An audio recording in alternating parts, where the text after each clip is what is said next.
Onun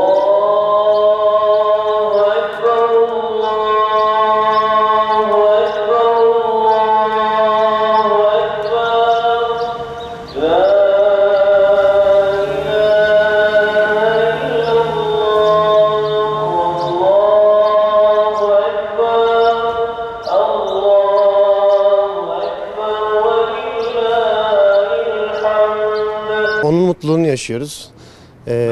Şöyle söyleyeyim size, bir ay benim için çok güzel geçti. Ailem için de çok güzel geçti. Bütün ailemin, Siirt halkının, Türkiye'nin bayramını tebrik ediyorum. Onlar için zaten özellikle dua edeceğiz inşallah. Allah Avrupa lütfen etsin onları. Maalesef Gazze'de böyle bir şey var, sıkıntı var. Allah onlara yardım etsin. Cenab-ı Allah bu bayram gününün hürmetine onları da bir an önce bu sıkıntıda kurtarsın inşallah. Gazi emeklisiyim. Evet. Tüm İslam aleminin bayramı mübarek olsun, kutluyoruz. Başta Gazze olmak üzere bütün İslam aleminin bayramı kutlu olsun. Allah o zulmü de bir an evvel kaldırsın. Cümlemize hayırlı bayramlar. Akrabalarımızı ziyaret edeceğiz. Komşularımızı ziyaret edeceğiz. İnşallah bayramlaşacağız her zamanki gibi. Buruk bir bayram yaşıyoruz. Cenab-ı Allah bu zulmü üzerimize kaldırsın inşallah. Allah'a şükürler olsun. Ramazan çok iyi geçti. Namazımızı, orucumuzu tam tuttuk. Allah'a şükürler olsun. Saatleri sarın hepimize. Şimdi buraya camiye gelmeyiz. Namazımızı kılıp çıkıp gideceğiz. Hepimizin bayramımız mübarek olsun. Allah Teala İsrail'i kahretsin. Bizi Müslüman kardeşlerimize fırsat versinler. Ramazan bayramı namaza gidiyoruz. Evet. Allah kabul etsin Müslümanlar hepsinde. Tabii namaz için heyecanlıyız. Çok güzel geçti Allah'a şükür. Allah herkesi de kabul etsin inşallah. Biraz sonra eve gidelim bir yemek yiyelim. Milletli bayramlaşmaya gideceğiz.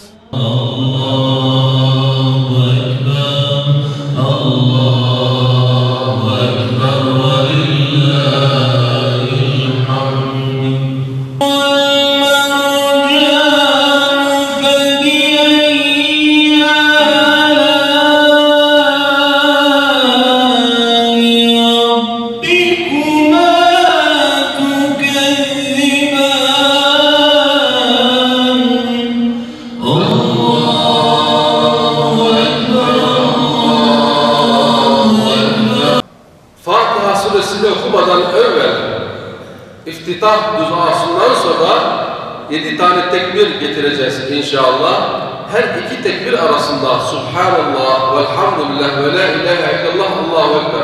Ama son tekbirden sonra bir şey söylemeyip Fatiha suresine başlayacağız inşallah.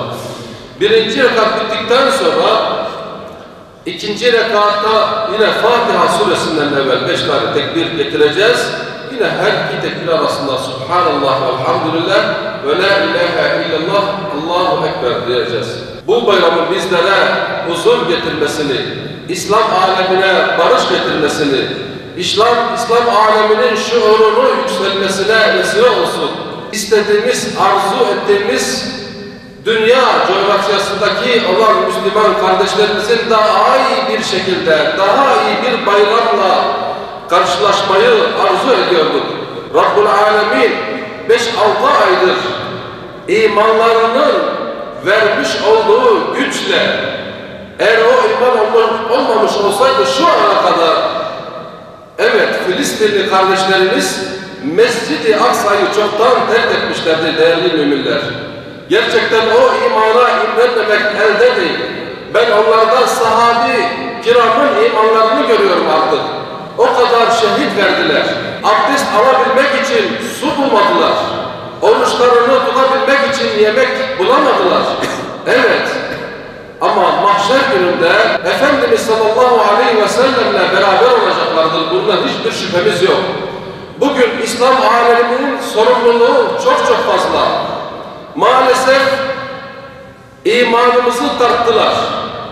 Bu mesele ile imanımız tartıldı. Bu meseleyle ne kadar bir imana sahip olduğumuz belirlendi değerli müminler. Ama maalesef artık bir şekilde dur demenin vakti geldi geçti de değerli müminler. İnşallah bir dahaki bayramlarda daha iyi bir coşkuyla bayramı kutlamak gerek değerli müminler.